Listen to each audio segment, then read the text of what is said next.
We all want to go back to normal, and looking across Europe and the world, it's clear that people are becoming tired of COVID rules and restrictions, eager to see life return to some semblance of normality. However, despite some countries temporarily lifting their COVID regulations, many nations are beginning to lock down again and prepare themselves for a tough winter ahead.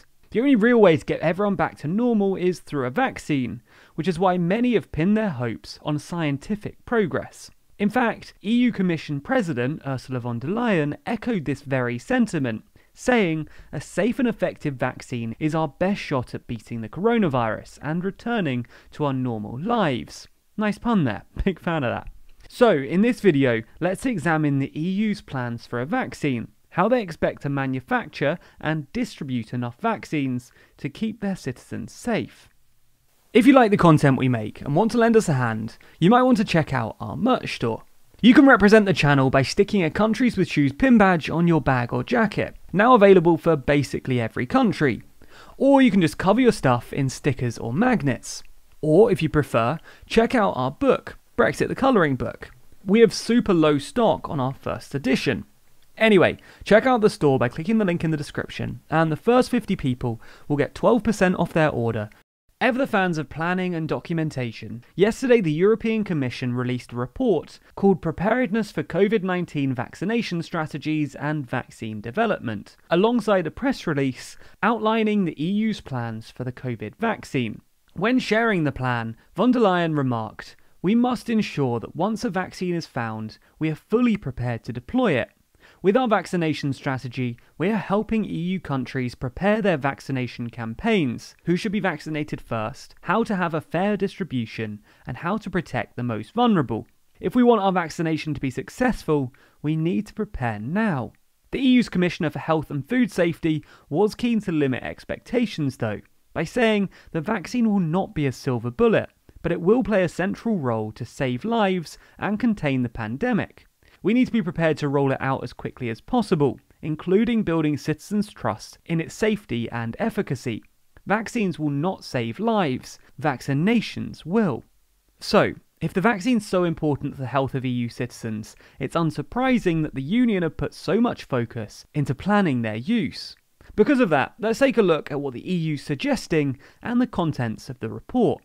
The report emphasises that before the vaccine's even developed, countries need to start preparing to handle it, with the EU telling member states to ensure the capacity of vaccination services in order to deliver COVID-19 vaccines, including a skilled workforce and PPE.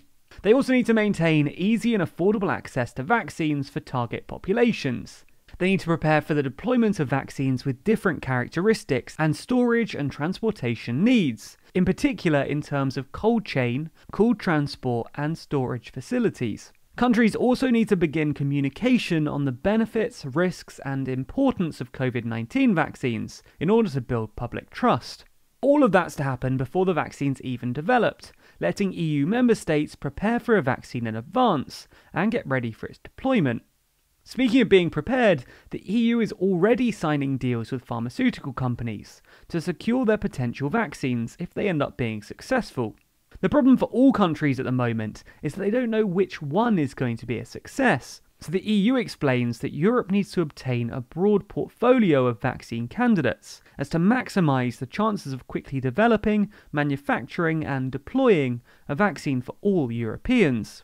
Because of that, the EU is centrally procuring the vaccines, and has already secured access to millions of vaccines if they're found to be successful.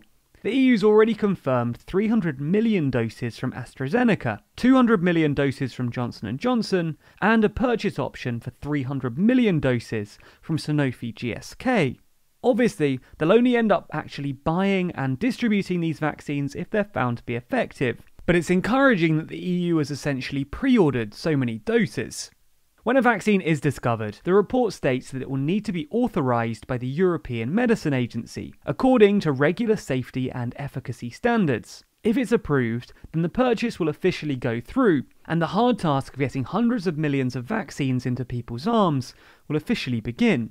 Once the vaccines have been approved and are available, the report states that all member states will have access to COVID-19 vaccines at the same time, and that they'll be distributed on a pro rata population distribution key, unless otherwise agreed by the participating member states. You might have run some quick maths in your head though, and spotted a slight issue.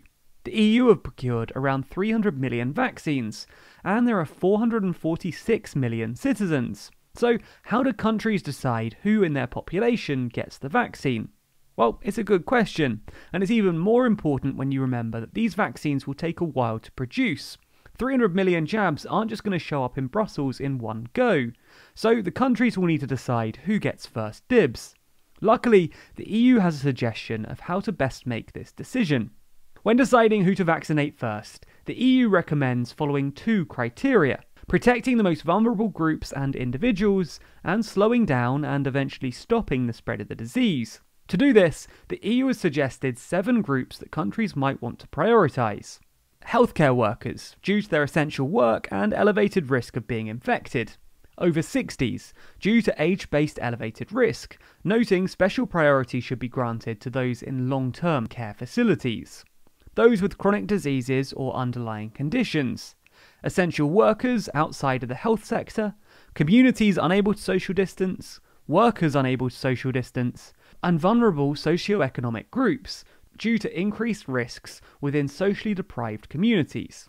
The EU deliberately didn't put this list in an order, and they are just suggestions, but they're clearly encouraging countries to consider this now, to make the hard decisions ahead of time, and prioritise who will get the vaccines first, in order to meet those two criteria.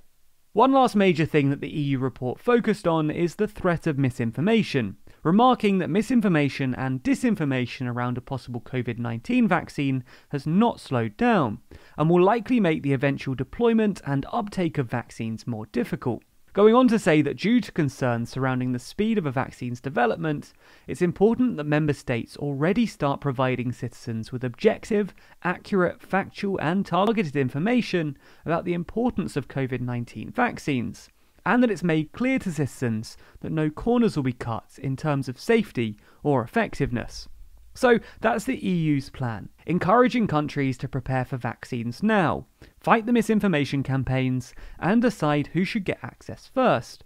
While at the same time, the EU is setting up procurement plans to secure vaccines as quickly as possible. What do you think of the EU's joint procurement approach? Are you confident that the EU will be able to get enough vaccines and distribute them equitably? Do you think that your country will do a good job of prioritising who should get the vaccines first? Let us know your thoughts in the comments below. And as always, be sure to subscribe to the channel and hit the bell icon to be notified when we release further videos on topics like this. Special thanks to our Patreon backers who make videos like this one possible. And if you want to see your name at the end of videos, as well as a bunch of other perks, then be sure to back us on Patreon. The link to that's in the description.